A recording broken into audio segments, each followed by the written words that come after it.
Roundtable. So this is a series of webinars that we're planning over the coming weeks to really give an opportunity to experts and employers to discuss different topics around well-being and have some interactive sessions. So our topic today is gaining the nutrition advantage with your contract caterer. And that's something that we have come across a lot in the work that we do in corporate nutrition. So both from the catering perspective and also from the client perspective, to discuss how they can really make a difference to employee health through the catering offering. And it's something that can have an immediate effect, so it can be very useful to have a strategy. So today I'm interviewing Aileen Smith. Hello, Aileen. Hi, Angela. And Aileen really has a wealth of experience in the area of contract catering. So Aileen used to run her own contract catering business for many years and then retrained as a nutritionist. And Aileen is now our SuperWellness associate in the North, working as a corporate nutritionist and also a catering consultant for the whole of the UK. So Aileen really has the full view, both from the catering side of things and the nutrition and well-being side of things. So really nice to have you here on this discussion, Aileen. Can you perhaps tell us a little bit more about your story and how you went from contract catering into the world of well-being? Yes, yeah, of course. Thanks very much for having me here, first of all. My background was in contract catering, really, as you know, from I left college. I went to catering college and worked pretty much in contract catering throughout my career, culminating in me having my own business for about 10 years. And during particularly that 10-year period, I worked sort of a 24/7 lifestyle, and proverbial burnout happened, and so I started looking at self-help ways of making myself better, and nutrition came into that. And at the same time, there was quite a lot of changes going on in the contract catering world with regards to introducing healthier foods. So we embraced that, and then during that period, we decided to sell our business. And after I sold the business, I'd really got hooked on nutrition, and that led me to training to be a nutritional therapist. Yeah, it's the usual story, isn't it? It's, some kind of ill health, you discover the light, and then you move into nutrition. And a bit like yourself, I ran private practice and still do for a few years, and then discovered that there was really a need within the corporate world for nutrition, and that's what brought me to working with SuperWellness, which is a really important part of the work I do. So it's a bit like coming home, really, bringing my old life together with my new life. And that's right. You come full circle, but with so much more. And really, I think the thing that I enjoy about it is that I can see it from everybody's point of view, and I think, deep inside me, I'm still a caterer, but, I see it from a healthy perspective now. And I really like to help clients, customers, and the catering teams make a difference. Yeah, and it's really like two worlds colliding, isn't it? Sometimes what's going on behind the scenes for the catering company and doing the drivers for the employers, sometimes it's two completely different sets. It can be, yeah. So it's bringing it all together. So we talk a lot about the nutrition gap and really the difference between, the habits that people are implementing every day and that they're able to with the pressures of work, and how they would be feeling if they were eating, a perfect diet every day, and the energy that they'd be feeling. So really, how can catering companies and employers identify that gap? Where can they start to identify, what improvements can be made? Yeah, well, for me, the nutrition gap is really finding a way to solve your well-being problems. And often employers don't think about nutrition as being a sort of magic ingredient to help that. So I think the starting point is really understanding what the well-being objectives are of the business and what problems you're trying to solve, and then thinking from a nutritional point of view. And that's probably where a nutrition expert comes in to help you say, well, this is how we solve that problem. And then looking at doing an audit of your facility and the catering service, really from beginning to end. So I like to think of it as a golden thread, starting with, you know, how your contract's set up, to what food you buy, how it's prepared, how it ends up on the plate, who sells it, who's encouraging the customers to buy it. So auditing all of those different steps and processes and how it's received by the customer, and then identifying if there's any gaps, where's the shortfall. And, you know, sometimes there are simple things that can be addressed, and other times it's really identifying, you know, what could we add as enhancing the service to try and help resolve the nutritional problem, to make a difference to people's health and well-being. And I think, you know, then once you've done that, it's just really thinking about asking your people on site, you know, what is it they want, what their desires are. You know, we know from, you know, the work we do at SuperWellness, when we ask the people who are employed, they tell you all sorts of things about what their health struggles are and what would help them make a difference. So marrying all of those things up together can give you a real direction and what gap it is you're trying to fill and what you should do first to be able to help people. Yeah, and we know that involving people right from the start and asking for their input is really helpful in getting that engagement. You can never impose healthy food or any well-being initiative really on people. Yeah, absolutely. And there's so many different aspects that you can work on that's, you know, can make a huge difference. Yeah. So what are these things that the catering company and the employer can implement then to really bridge that gap? Well, often it can be things like training the catering staff and involving them in whatever the wellbeing initiatives are of the business, because they can often generate ideas and help you promote things with your employees.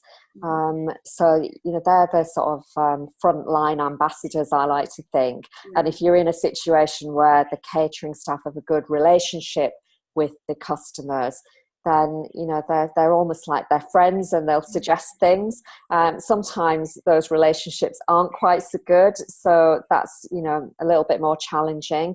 But, you know, there are lots of different ways that we can enhance customer service and that give trust them. Is really important, isn't it, when it comes to talking about, you know, the health side and the benefits of different foods. Yeah, and you know, examples where we've worked and brought the catering team as part of the nutrition challenges that we've run, then they're doing it alongside the workforce, and people, you know, see them as just another person in the organisation, but somebody who can actually make some changes for them and help them along the way. So, you know, it can be all sorts of different ways. So it could be the catering staff that you train. It might be looking at things that you do with shift workers. And even if you can't afford to provide a catering service with shift workers, maybe it's helping them decide what to bring to work to eat. You know, that can be an area that you can help them with. And also thinking that the catering team can help people choose what to eat while they're at work and what to eat while they're at home too. And, you know, you can have a sort of a ripple effect from that point of view as well.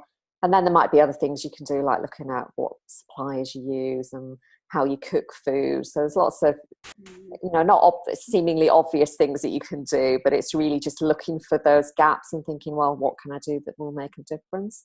And you don't have to overhaul the catering offering, do you? Like you said, it could just be changing the way certain foods are cooked or displayed. Yeah, absolutely. And, you know, I think it's really important to meet people where they are and meet the customers where they are, as well as the catering staff, and look for the simple things that you can make changes with.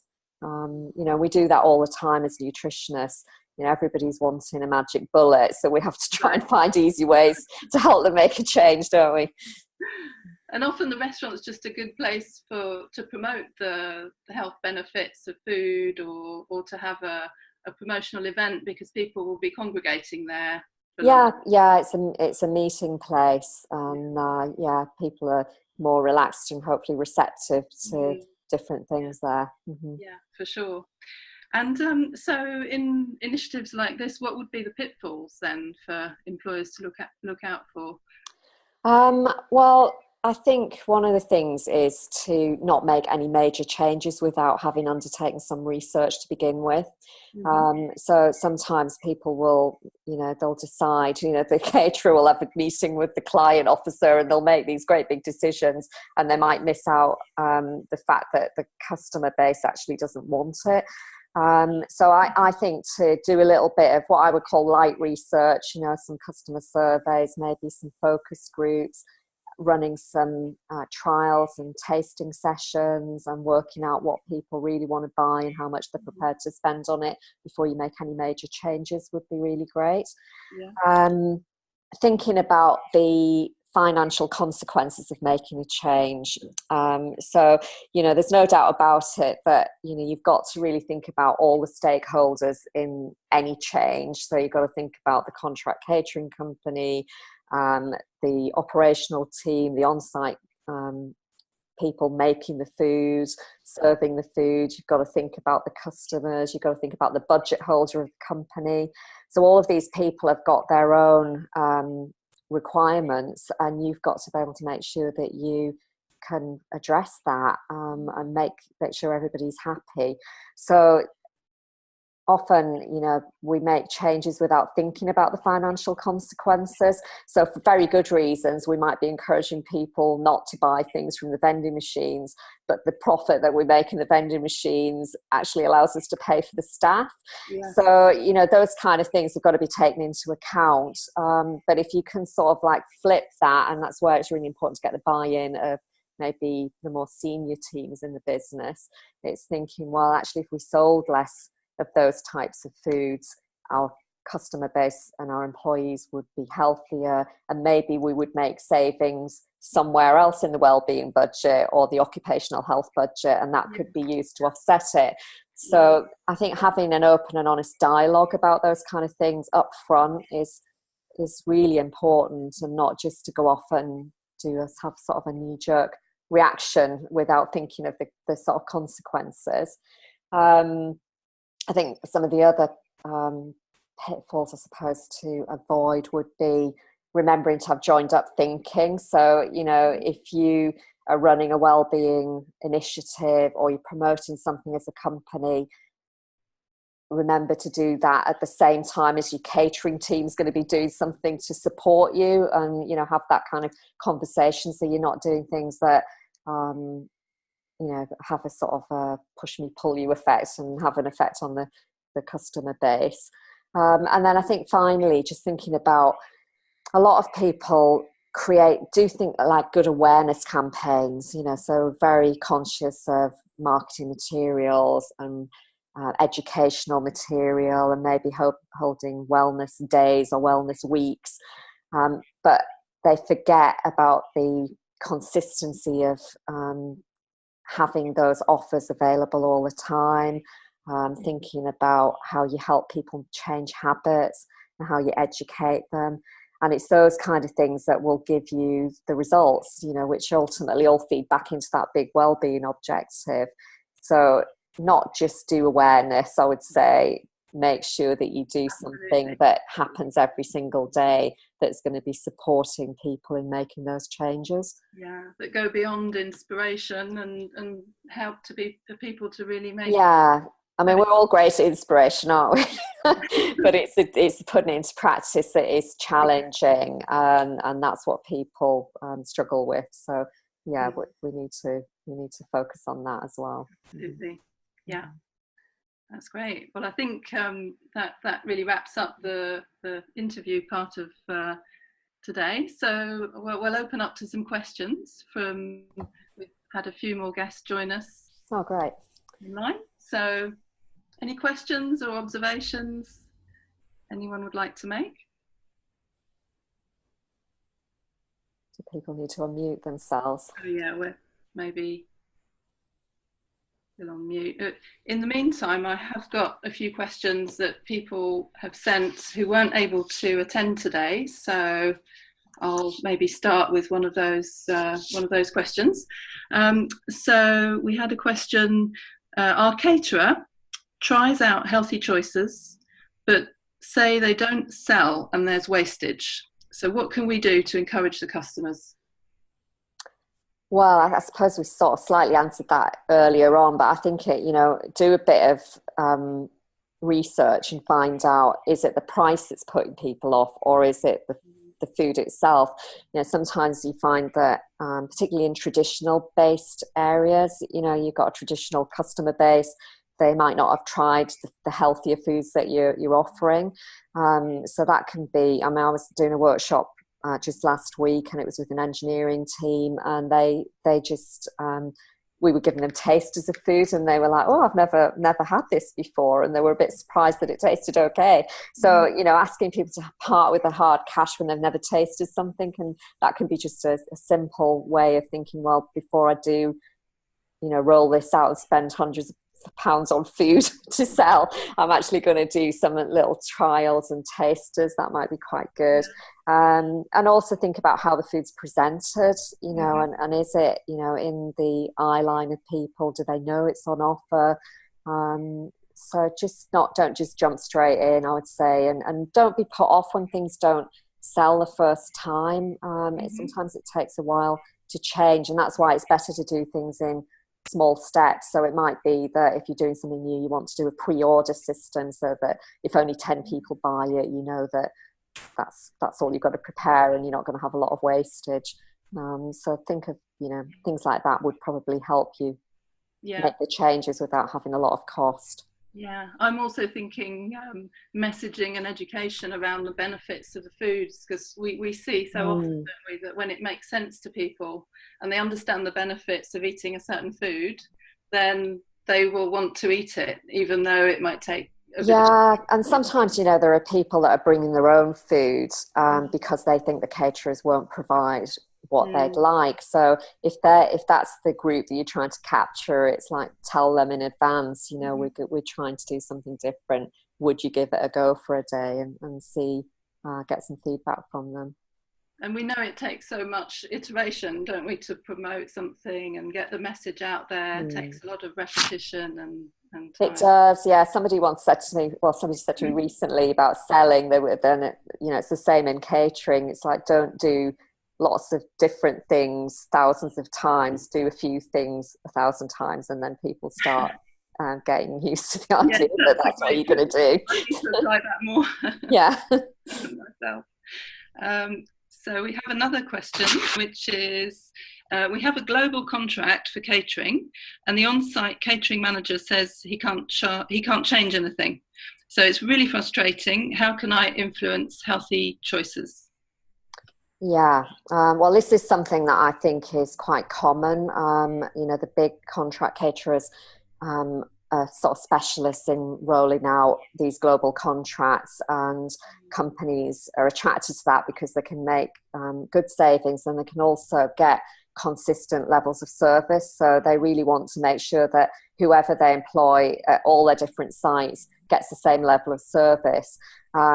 But with that comes some constraints. So it means that the catering manager or the chef has to follow almost like a purchasing specification, a contract specification. So it's not easy for them to make changes. And it's something that I've had said to me on occasion, that it's a very frustrating thing frustrating for the caterer as well as the client, because most people go into catering because they want to help people and please people, and suddenly they've got their arms tied behind their back and they can't do that. But I think it's appreciating that there's a system there for a reason, but finding out what is the change process, because there probably will be a process, an amendment contract process that can happen. And so if you're not the person in charge of catering, it's go and speak to that contract manager and find out what the process is and how you can give feedback. And it might be that there's other people in other locations that are feeling the same way. So they will have a process, and it's just getting to know what that is and feeding it up, and then perhaps they will take on board the changes that you're requesting. So I think it's all about communication. It's a little bit slow. It can be a bit slow. And while that is going on, it's like going back to that nutrition gap idea and just thinking, well, what are the quick wins that I can do? And how can I, influence the things that I can influence, rather than trying to swim against the tide. But, instead of just taking that, no, I can't change anything answer, it's investigating it and exploring it a little bit more and find out what differences can be made. Yeah. And so another question we've had is, we have a wellbeing activities plan for the year, and we're highlighting particular health issues on different dates. So how can we ask our caterer to support us on this? Yeah, well, I think this is going back to this awareness day thing we were talking about. We've got mental health, or we're promoting diabetes, not getting diabetes or something like that. So what can we do? So I think it's understanding basic things like what nutrients would particularly help that condition, and then thinking about asking the caterer, well, how could you incorporate those nutrients into the dish of the day, for instance, or a snack or something like that. And if that's not possible, maybe doing tasters of something. So it might not be on the main menu, but again, just giving people a chance to taste something different and giving them a suggestion of something they might try at home, maybe a recipe card or something like that, I think would be an easy thing to do. And then it just widens people's knowledge and education. I think that would be the main approach there to take with it. I think it reminds me of all the times that we've had zinc balls made by the catering provider when we're running a session on mental health, and that's highlighting the benefits of that particular mineral for mental health, and people can taste it. So it's very simple to do, but very effective, isn't it?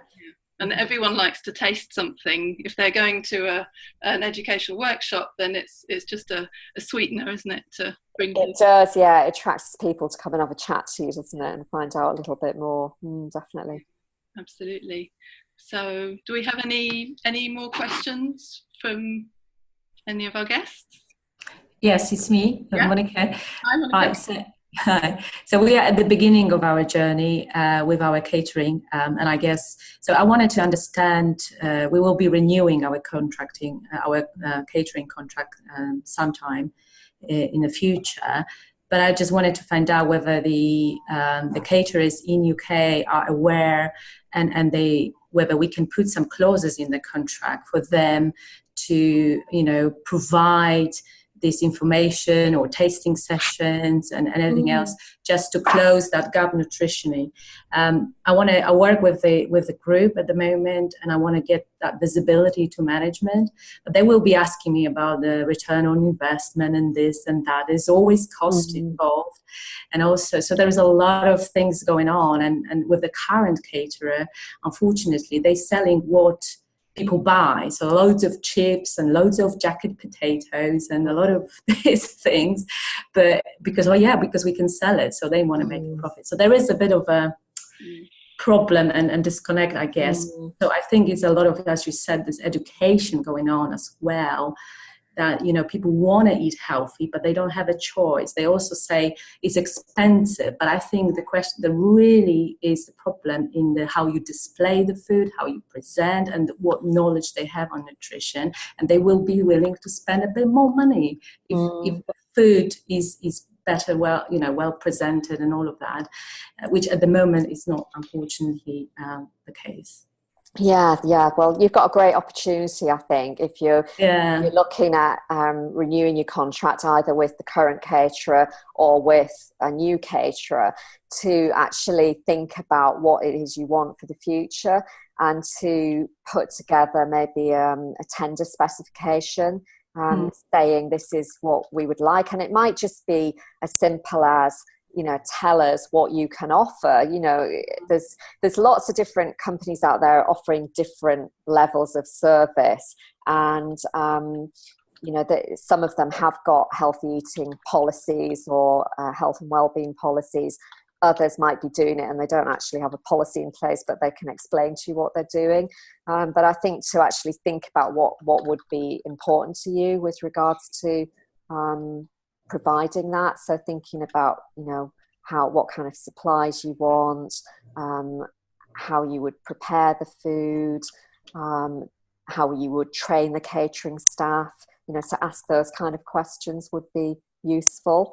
And I think, you know, what you said earlier about people being aware of the cost, yeah, people will do what is in front of them, won't they? And yeah, budget is important, but there might be a section of customers who aren't eating in the restaurant or the catering facility, and they might be spending more elsewhere.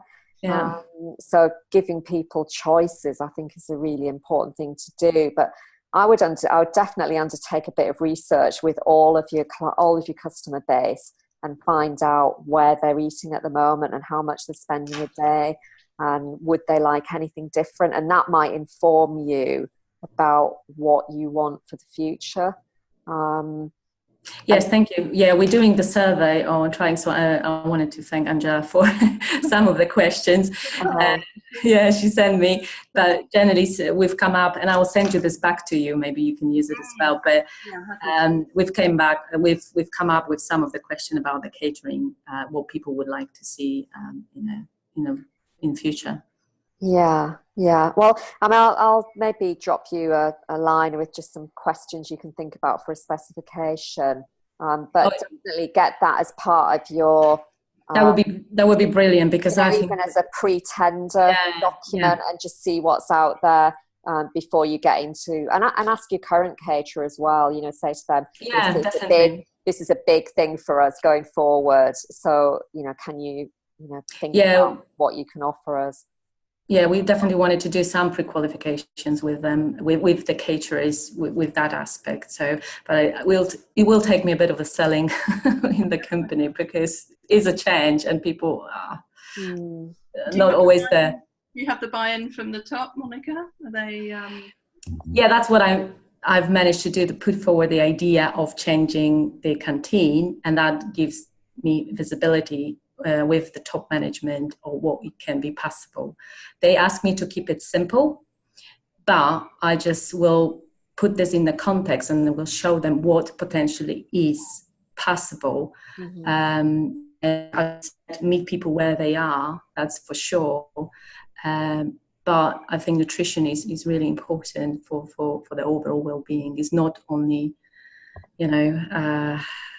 a lot of things really depends on that, and just want to make them realize that, really. And if it's the start of a new contract, it's having that long-term view, because the contract's often 3 to 5 years. So it is 5 years, and that's, people complain a bit, 5 years, so they're putting up the prices, but we can't really see any added value or any change. So why is the price increase in that? So there is a lot of that. Yeah.